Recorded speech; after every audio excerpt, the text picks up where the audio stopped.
प्रकाशनार्थ व्यापार मंडल, local truck SO के पदाधिकारियों व सीमेंट, फर्टिलाइजर, नमक आदि के व्यापारियों की कोपरगंज के यूनियन कार्यालय में हुई बैठक में व्यापारियों व ट्रांसपोर्टरों ने बताया कि सीमेंट, नमक, फर्टिलाइजर, सोडा व गेहूं आदि की रैक का पूरा माल न उठने से रेलवे के डैमरेज व वॉफेज शुल्क लगने से 3 लाख रु प्रतिदिन नुकसान हो रहा है। तय हुआ कि डीसीपी यातायात व पुलिस आयुक्त को समस्या से अवगत कराकर 100 पास उपलब्ध करवाने को कहा जाएगा। आज भारतीय उद्योग व्यापार मंडल, लोकल ट्रक एसओ के पदाधिकारियों व सीमेंट, फर्टिलाइजर, नमक आदि के व्यापारियों की कोपरगंज के लोकल ट्रांसपोर्ट सर्विस यूनियन कार्यालय में हुई बैठक में व्यापारियों व ट्रांसपोर्टरों ने बताया कि सीमेंट, नमक, फर्टिलाइजर, सोडा व गेहूं आदि की रैक का पूरा माल न उठने से रेलवे के डैमरेज व वॉफेज शुल्क लगने से 3 लाख रु प्रतिदिन नुकसान हो रहा है।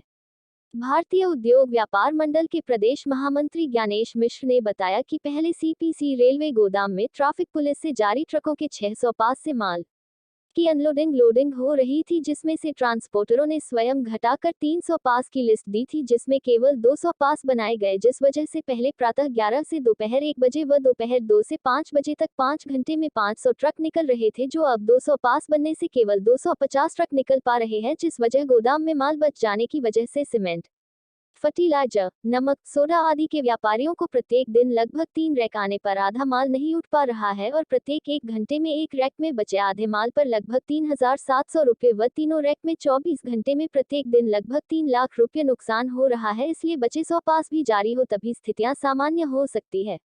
लोकल ट्रक सर्विस यूनियन के महामंत्री अब्दुल वाहिद व उपाध्यक्ष विनोद त्रिपाठी ने बताया कि सीपीसी रेलवे गोदाम कोपरगंज में मजदूरों को पूरा काम नहीं मिल रहा है, इसलिए मजदूर भी रेलवे गोदाम छोड़ने को कह रहे हैं। अगर मजदूर चले गए तो काम ठप हो जाएगा और रेलवे गोदाम बंद होने की स्थिति में आ जाएगा और निश्चित रूप से महंगाई भी बढ़ेगी। तय हुआ कि डीसीपी यातायात व पुलिस आयुक्त को समस्या से अवगत कराकर पहले से दी गई लिस्ट के 100 पास उपलब्ध करवाने को कहा जाएगा। बैठक में प्रमुख रूप से सोडा के व्यापारी प्रदीप भरतिया, नमक के टिल्लू कानोडिया, ट्रांसपोर्टर किशन लाल वर्मा व सरदार परमजीत सिंह, सीमेंट से इश्तियाक अहमद, सुरेंद्र जायसवाल, सुरेश कुमार यादव, परवेज अहमद, रिजवान मलिक आदि कई ट्रक मालिक भी थे। भवदिया ज्ञानेश मिश्र। देखिए, ये रेलवे का सीपीसी गोदाम है। यहाँ पर प्रत्येक दिन लगभग 3 रैक सीमेंट की और कुछ गैप में फर्टिलाइज़र की रैक आती है और टाटा नमक, ये सब ज़रूरी चीज़ें हैं।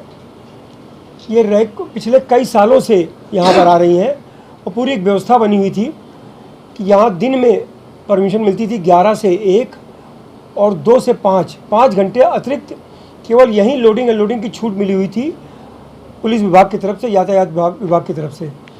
उस छूट को 1 मई को ख़त्म करने की बात आई डीसीपी ट्रैफिक द्वारा और हम लोगों ने जो लगभग 400 से अधिक केवल यहाँ के पास थे और बाहर के पास थे, उन पासों को हम लोगों ने कम करने की कोशिश की। और ये बात हुई जब पुलिस कमिश्नर महोदय के पास गए तो उन्होंने कहा कि अपने पास आप कुछ कम कर लीजिए। तो हम लोगों ने 400 से घटाकर उसको 300 कर लिए, 100 ट्रक के पास ख़त्म कर दिए। ये हुआ कि 300 अगर आप देंगे तभी लगभग दिन में 500 ट्रक यहाँ से निकल सकते हैं, जो 5 घंटे की छूट मिल रही थी उसके दौरान।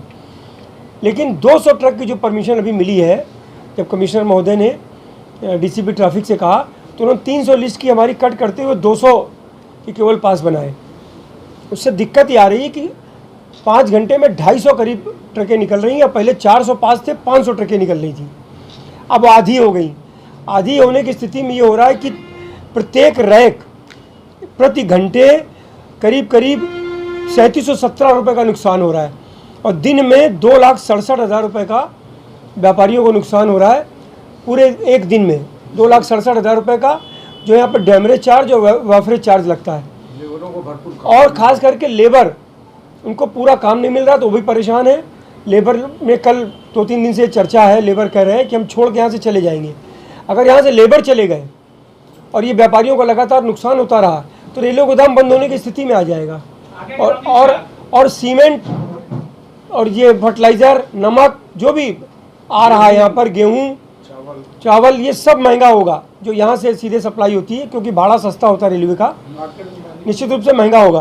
तो हम लोग लगातार कमिश्नर महोदय से, डीसीपी ट्रैफिक महोदय से लगातार इस बारे में चर्चा कर रहे हैं कि हमारी 100 लोगों की लिस्ट और जो उनके पास है उसको पूरा कर दिया जाए। कल हमने डीसीपी ट्रैफिक का जो अभी अतिरिक्त चार्ज है मूर्ति जी के पास, उनसे भी बात करी फ़ोन पर। उन्होंने कहा हम कमिश्नर साहब से बात करेंगे। अभी फिर हम लोग डीसीपी ट्रैफिक का जो चार्ज मूर्ति जी को मिला उनसे बात करेंगे और उसके बाद कमिश्नर महोदय से भी मिलने की बात करेंगे। अगर ये स्थितियाँ बनी रही तो निश्चित रूप से ये ट्रांसपोर्टर जो यहाँ से जुड़े भुखमरी के कगार पर आएंगे और जो लेबर और ख़ास करके व्यापारी, इनको प्रतिदिन 2,67,000 रुपये का नुकसान हो रहा है, सभी लोग प्रभावित होंगे। इसलिए आपके माध्यम से हम बात बताने के लिए आज हम लोग इकट्ठा हुए। ये दिक्कत हो रही है, ये नुकसान है। कमिश्नर महोदय, डीसीपी ट्रैफिक महोदय, इसको संज्ञान मिले और ये व्यवस्था सुचारू रूप से जो पहले चल रही थी, 100 ट्रक हमने कम किए, 300 की जो सूची है, जो 100 बची है, उसको उसके पास जारी कर दो तो व्यवस्था काफ़ी कुछ ठीक हो जाएगी। अगर पास नहीं बनते तो आगे की रणनीति क्या होगा? हम लोग अभी कमिश्नर साहब से मिलेंगे, अपनी बात रखेंगे, डीसीपी ट्रैफिक से भी बात रखेंगे। नहीं बनी अगर ये बात तो फिर से बैठेंगे। ये बाज़ार में जो खास करके जो माल जा रहा है महंगा होगा, यहाँ का काम प्रभावित होगा। कुछ तो अभी 2 दिन पहले एक ट्रांसपोर्टर मिले, उनके पास एक ट्रक थी कि अगर हमारा पास नहीं बना तो वो मजबूरी अपनी बता रहे थे, वो तो गलत बात कर रहे थे, आत्महत्या तक की बात कर रहे थे। तो यहाँ का पलायन होगा, ये रेलवे गोदाम बंद होने की स्थिति में आएगा। तो हम सब लोग इस मैसेज देने के लिए स्ट्राइक करेंगे, यहाँ का काम बंद होगा। अगर जो व्यवस्था चल रही थी उसको हम लोग खुद सुधारने की कोशिश कर रहे हैं। 400 में 300 गाड़ियाँ कर दी गई, तो 300 गाड़ियों को तो पास दे ही देने चाहिए। हम अपनी बात रखेंगे, उसके बाद फिर से बैठेंगे, नई रणनीति पर विचार करेंगे और हो सकता है कि रेलवे गोदाम का काम सभी जो 200 पास बने उनसे सहित सभी लोग अपना काम स्ट्राइक के रूप में बंद कर दें।